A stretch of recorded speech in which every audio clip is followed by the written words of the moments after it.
broadly speaking, what are the challenges faced by organizations who are serious about this conversation? Think about language. So big challenge is language, right? So explore. One of the first things we do with our clients is really explore, what do you mean by equality? What does equality mean to you? What does diversity mean to you? What does inclusion? Yeah, and have really create a safe space. So our obviously organizations can do that in-house, but the skill we bring is creating a safe space in which those conversations can take place, because those are challenging conversations. You want to be able to have those conversations in a way that everybody can engage and not make the language exclusive. Mm-hmm. Mm-hmm. But also you want to come up with a shared language and visuals. So, one theatre we worked with, for example, we worked with their whole employee base. It was a mid-sized organization, 250 people.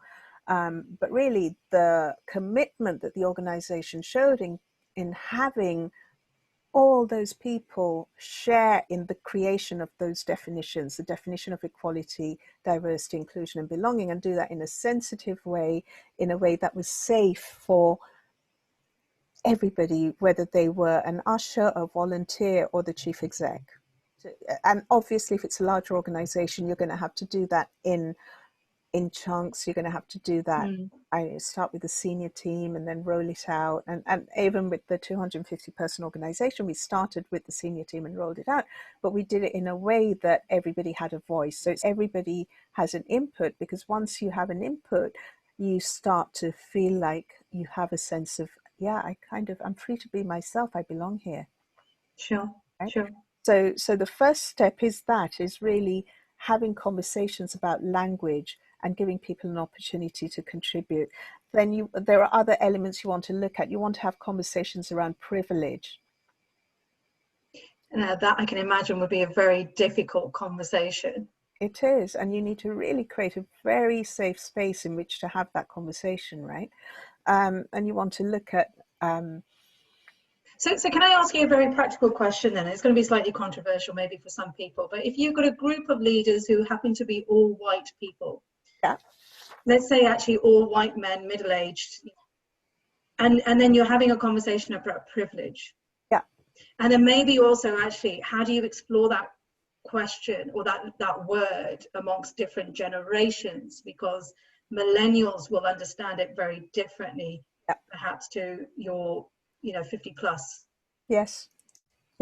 So what you need to do is really create the context of privilege, make it clear for people that actually it wasn't their choice to have privilege. Yeah.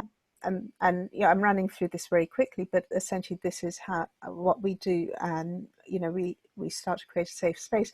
We also help people understand that every human being has privilege. Yes. And privilege is different with different people. And when they can start to own that, you can open up a conversation about what kinds of privilege do we have? How do we separate out the systemic elements of privilege from the individual elements? And how can we then advocate for inclusion and belonging? And a great example of this is a client that we've been working with the organization, and he was an acting CEO. So there were two CEOs and he was a joint acting CEO. And it came to a point where that role had to be made permanent, because you can't continue to be acting, and it had to be advertised because of the regulations in the organization. And this is a person who's totally committed to inclusion and parity in his organization. And suddenly he was having to deal with the difficult question about, well, my co-CEO is a white man. Mm-hmm. Does that mean that I have to step down in order to forward our objectives as an organization? Do I have to sacrifice my position? Because, I quite like my job and I quite like the salary I'm earning and what that provides for my family. Do I have to step down in this instance? Mm-hmm. And if I step down in this instance, am I going to be faced with that whichever organization I go to? This is really deep, reflective conversations.